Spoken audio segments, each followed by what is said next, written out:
Rubber is all around us, from the soles of our shoes to the tires on our cars. But have you ever wondered how this versatile material is made? The journey of rubber is truly extraordinary, from its humble beginnings as tree sap to its transformation into the bouncy, stretchy substance we know and love. In this video, we will take you on the amazing journey of how rubber is made. But before this, don't forget to subscribe to the channel and press the bell icon to get regular updates. Let's get into the video. Rubber tree plantation. Rubber tree plantations represent a vital component of the global rubber industry, providing the primary source of natural rubber production. The cultivation of rubber trees typically begins with the selection of suitable land in tropical climates with consistent rainfall and warm temperatures. Planting usually occurs in well-spaced rows to facilitate access for maintenance and harvesting. Before planting, the land is prepared by clearing vegetation and implementing soil management practices to optimize conditions for tree growth. Once the land is ready, the process of planting rubber trees begins.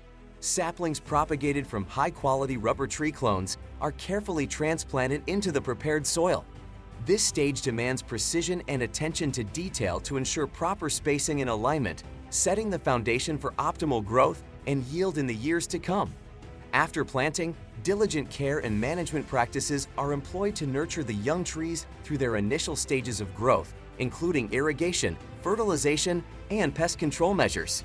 As the rubber trees mature, they enter into a phase of latex production, which is the primary focus of rubber tree plantations. Latex, the milky fluid harvested from the tree's bark, serves as the raw material for natural rubber. The tapping process, where skilled workers make incisions in the bark to extract latex, is a delicate operation requiring precision and expertise. Rubber gathering. The gathering of rubber, often referred to as tapping, is a crucial stage in the process of natural rubber production, where latex is harvested from rubber trees. This intricate process requires skill, precision, and a deep understanding of the biology of rubber trees. Tapping typically begins when rubber trees reach a certain maturity, usually around 5 to 7 years old, although this can vary depending on factors such as climate, soil conditions, and tree genetics. Before tapping, the bark of the tree is carefully prepared by removing any debris and making a series of shallow incisions or cuts with a specialized tool called a tapping knife. The tapping pattern, which determines the location and depth of the cuts, varies depending on factors such as tree age, size, and species. Skilled tappers often use different tapping techniques to optimize latex yield while minimizing damage to the tree. The latex, a milky fluid containing rubber particles, flows out of the cuts and is collected in small cups or containers attached to the tree. The timing and frequency of tapping are critical factors that influence latex productivity and tree health. Tappers must strike a delicate balance between maximizing latex yield and allowing the tree to recover between tapping cycles. Over-tapping or improper tapping practices can lead to reduced latex production, decreased tree vitality, and long-term damage to the tree's bark and vascular system. After the latex is collected, it undergoes a series of processing steps at high-quality factories to convert it into usable rubber products. Coagulation. The process of turning liquid latex into solid rubber is quite fascinating and a bit like a kitchen science experiment. Imagine you have a liquid mixture and you want to make it solid. That's what happens during coagulation. To do this, workers add special ingredients called coagulants to the liquid latex.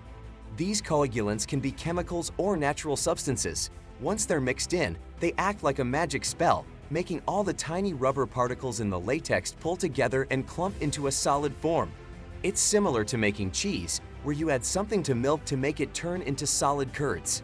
This solid rubber is much easier to handle and work with, setting the stage for making all sorts of rubber products. After coagulation, the rubber isn't ready to use just yet. It looks like a big rubbery blob. So the next steps are all about cleaning it up and shaping it. The rubber gets a good wash to remove any dirt and leftover coagulants. This makes sure that the rubber is pure and high quality. Then, it needs to be dried out because just like a freshly washed car or clothes, rubber can't be used while it's wet. Once it's dry, the rubber can be cut, shaped, and molded into whatever form is needed, like tires for cars or soles for shoes. These steps transform the rubber from a tree sap into something we use in our everyday lives, showing how a simple process can turn natural resources into useful materials. Washing. After the rubber turns from liquid to solid, it's not yet clean or ready for making things. It still has bits of dirt and leftover bits from the chemicals or natural stuff used to solidify it. So the next important step is to give this rubber a good wash. Think of it like washing fruits before you eat them. You want to get rid of any dirt or unwanted stuff on the surface.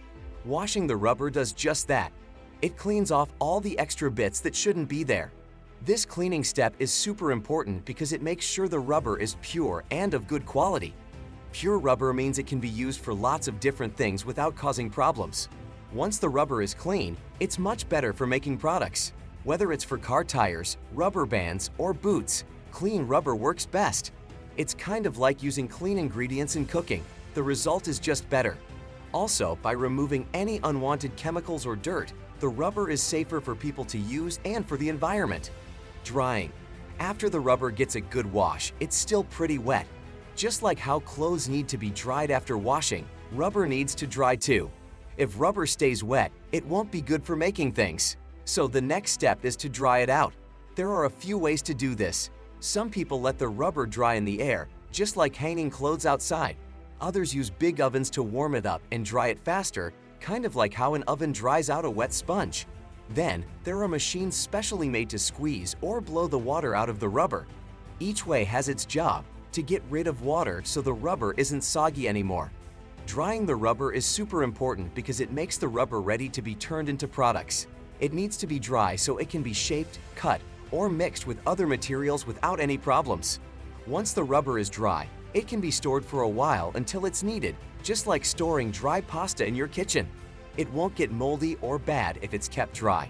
Shaping. After the rubber is all dried up, it's time to give it a shape. This is a bit like using cookie cutters to shape dough.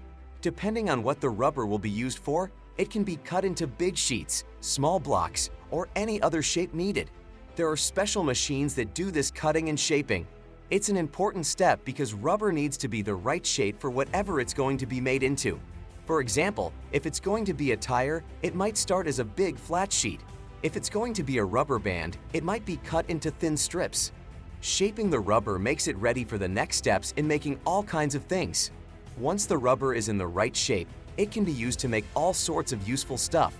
Tires for cars, seals for windows, rubber soles for shoes, and lots more.